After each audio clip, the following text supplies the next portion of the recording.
ರಮೇಶ್ ಜಾರಕಿಹೊಳಿ ಅವರು ಕೊಟ್ಟಿರುವಂತಹ ಸ್ಟೇಟ್ಮೆಂಟ್ ಈಗ ಬಿಜೆಪಿ ನಾಯಕರಿಗೆ ಒಂದು ಹೊಸ ಆಸೆ ಬರುವಂತೂ ಕೂಡ ಮಾಡಿದೆ. ಅದರ ಜೊತೆಗೆ ಬಿಜೆಪಿಯ ಒಂದು ಹಂತದ ನಾಯಕತ್ವ ಬಹಳ ಗೇಮ್ ಆಡಿದೆ ಅನ್ನುವಂಥದ್ದು ಕೂಡ ಈಗ ಹೊರಗೆ ಗೊತ್ತಾಗೋ ಹಾಗೂ ಮಾಡಿದೆ. ಯಾಕಂತಂದ್ರೆ ಹೇಳಿ ಕೇಳಿ ಇದೇ ರಮೇಶ್ ಜಾರಕಿಹೊಳಿ ಅವರು ಮೊನ್ನೆ ಅಮಿತ್ ಶಾ ಅವರನ್ನು ಕೂಡ ಭೇಟಿಯಾಗಿ ಬಂದಿದ್ರು ಹುಬ್ಬಳ್ಳಿಯಲ್ಲಿ ತಡರಾತ್ರಿ ಸಂದರ್ಭದಲ್ಲಿ ನಾವು ಕೇಳ್ಪಡ್ತಾ ಇದ್ವಿ. ಅದಕ್ಕೆ ಪೂರಕವಾಗಿ ಅವ್ರು ಕೊಡ್ತಾ ಇರುವಂತಹ ಸ್ಟೇಟ್ಮೆಂಟ್ ಇದು. ಇದೇ ವಿಚಾರಕ್ಕೆ ಸಂಬಂಧಪಟ್ಟಂತೆ ಸಂಸದ ಶೋಭಾ ಕರಂದ್ಲಾಜೆ ಕೂಡ ಈಗ ಒಂದು ಹೇಳಿಕೆಯನ್ನ ಕೊಟ್ಟಿದ್ದಾರೆ. ಕಾಂಗ್ರೆಸ್ನ ಗುಂಪುಗಾರಿಕೆಯಿಂದ ರಮೇಶ್ ಬೇಸತ್ತಿದ್ದಾರೆ, ಹೀಗಾಗಿ ಅವರು ರಾಜೀನಾಮೆ ನೀಡೋದಕ್ಕೆ ಸಿದ್ಧರಾಗ್ತಾ ಇದ್ದಾರೆ. ಇದರಲ್ಲಿ ಬಿಜೆಪಿಯ ಯಾವುದೇ ಪಾತ್ರ ಇಲ್ಲ. ಸಿದ್ದರಾಮಯ್ಯ ಜೊತೆಗೆ ಸಚಿವ ಡಿಕೆಶಿ ನಡವಳಿಕೆಯಿಂದ ಅವರು ಬೇಸತ್ತಿದ್ದಾರೆ. ರಮೇಶ್ ಕಾಂಗ್ರೆಸ್ ಪಕ್ಷ ಬಿಟ್ಟ ಬಳಿಕ ಮಾತನಾಡಿಸ್ತಾ ಇದೆ. ಆದ್ರೆ ಶಾಸಕ ರಮೇಶ್ ಜಾರಕಿಹೊಳಿ ಅವರನ್ನ ಅಂದ್ರೆ ಕಾಂಗ್ರೆಸ್ ಪಕ್ಷ ಬಿಟ್ಟ ಬಳಿಕ ಅವರನ್ನ ನಾವು ಬಿಜೆಪಿ ಮಾತನಾಡುತ್ತೆ ಅದ್ರ ಬಗ್ಗೆ ಅನ್ನುವಂತ ಮಾತನ್ನ ಹೇಳ್ತಾ ಇದ್ದಾರೆ. ಅಲ್ಲಿ ತನಕನೂ ಕೂಡ ಈ ವಿಚಾರದ ಬಗ್ಗೆ ನಾವು ಹೇಳಲ್ಲ, ಬಟ್ ಅವ್ರ ಪಕ್ಷ ಬಿಟ್ಟು ಬರಲಿ ಫಸ್ಟ್ ಅನ್ನೋ ರೀತಿಯಾಗಿ ಮಾತನಾಡ್ತಾ ಇದ್ದಾರೆ ಶೋಭಾ ಕರಂದ್ಲಾಜೆ ಅವರು. ರಮೇಶ್ ಜಾರಕಿಹೊಳಿ ಅವರು ಇವತ್ತು ಕಾಂಗ್ರೆಸ್ ಹೊತ್ತಿಗೆ ಬೇಜಾರು ಮಾಡ್ಕೊಂಡಿದ್ದಾರೆ. ಅಂದ್ರೆ ಕಾಂಗ್ರೆಸ್ ಅವರ ನಡವಳಿಕೆ, ಸಿದ್ದರಾಮಯ್ಯ ಅವರ ನಡವಳಿಕೆ, ಡಿ.ಕೆ. ಶಿವಕುಮಾರ್ ಅವರ ನಡವಳಿಕೆ, ಈ ಸರ್ಕಾರ ನಡ್ಕೊಳ್ತಾ ಇರುವಂತ ರೀತಿಯ ಕಾರಣಕ್ಕಾಗಿ ಅವ್ರು ಬೇಸತ್ತಿರ್ಬೋದು.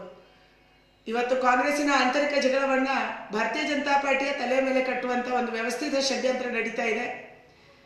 ಎಲ್ಲಿ ತನಕ ಕಾಂಗ್ರೆಸ್ಸಿನ ಶಾಸಕರು ಕಾಂಗ್ರೆಸ್ ಅಲ್ಲಿ ಇರ್ತಾರೆ ಅಲ್ಲಿ ತನಕ ಭಾರತೀಯ ಜನತಾ ಪಾರ್ಟಿಗೂ ಅವ್ರಿಗೆ ಸಂಬಂಧ ಇಲ್ಲ. ಯಾವಾಗ ಅವರು ಕಾಂಗ್ರೆಸ್ ಅನ್ನ ಬಿಡ್ತಾರೆ, ಅವ್ರು ಯಾವುದೇ ಪಕ್ಷದ ಸದಸ್ಯರಲ್ಲ, ಅವತ್ತು ಭಾರತೀಯ ಜನತಾ ಪಾರ್ಟಿ ಅವರನ್ನು ಮಾತಾಡಿಸುತ್ತೆ. ಇವತ್ತು ರಮೇಶ್ ಜಾರಕಿಹೊಳಿ ಅವರು ಕಾಂಗ್ರೆಸ್ಸಿನ ವಿರುದ್ಧ ತಿರುಗಿ ಬಿದ್ದಿದ್ದಾರೆ ಅಂತಂದ್ರೆ ಕಾಂಗ್ರೆಸ್ಸಿನ ನಾಯಕರ ನಡವಳಿಕೆ ಮತ್ತು ಕಾಂಗ್ರೆಸ್ ಅವರನ್ನು ನಡೆಸ್ಕೊಂಡಂತ ರೀತಿಗೆ ಅವರು ತಿರುಗಿ ಬಿದ್ದಿರ್ಬೋದು ಅಂತ ಅಂದ್ಕೊಂಡಿದ್ದೀನಿ. ಒಬ್ಬ ಉತ್ತರ ಕರ್ನಾಟಕದ ಮುಖಂಡನನ್ನ ಕಾಂಗ್ರೆಸ್ ಹೇಗೆ ನಡೆಸ್ಕೊಳ್ಳುತ್ತೆ ಅನ್ನೋದಕ್ಕೆ ಇದೊಂದು ಸಾಕ್ಷ್ಯವನ್ನು ಒದಗಿಸಿದೆ. ಅದಕ್ಕಾಗಿ ನಾಳೆ ಸರ್ಕಾರಕ್ಕೆ ಏನಾದರೂ ವ್ಯತ್ಯಾಸ ಆಗಿದ್ರೆ ಅದು ಕಾಂಗ್ರೆಸ್ ಮತ್ತು JDS ಆಂತರಿಕ ಜಗಳ, ಕಾಂಗ್ರೆಸ್ಸಿನ ಒಳಗಿನ ಆಂತರಿಕ ಜಗಳಕ್ಕೆ ಈ ಸರ್ಕಾರ ಕುಸಿದು ಹೋಗುವಂತ ಎಲ್ಲ ಸಾಧ್ಯತೆ ಕೂಡ ಇದೆ.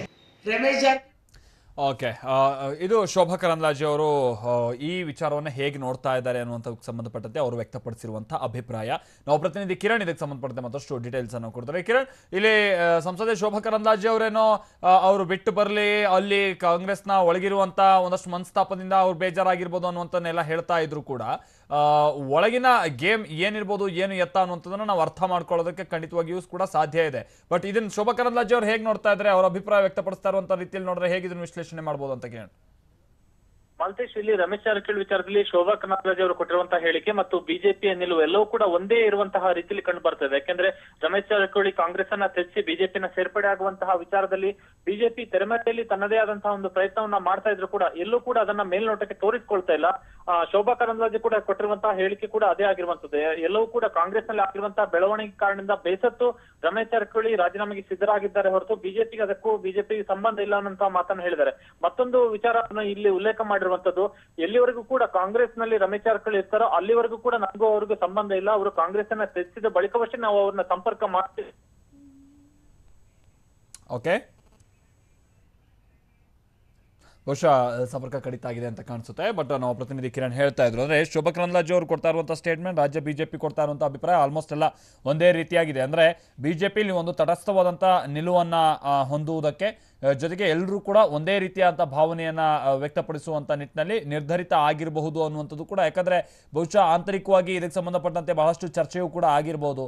ನಾವು ನಡೆಸಬಹುದಾದಂಥ ಪ್ರಯತ್ನಗಳು, ಮುಂದೆ ನಮಗೆ ಸಿಗಬಹುದಾದಂಥ ಅವಕಾಶಗಳ ಬಗ್ಗೆ ಈಗಲೇ ಎಲ್ಲೂ ಒಂದು ಹಂತ ಮೀರಿ ನಾವು ಮಾತನಾಡೋದಕ್ಕೆ ಹೋಗಬಾರ್ದು ಅನ್ನುವಂಥ ನಿಟ್ಟಿನಲ್ಲಿ. ಯಾಕಂತಂದ್ರೆ ಈ ರೀತಿಯಾಗಿ ಹಿಂದೆ ಕೊಟ್ಟಂತ ಕೆಲವೊಂದಷ್ಟು ಸ್ಟೇಟ್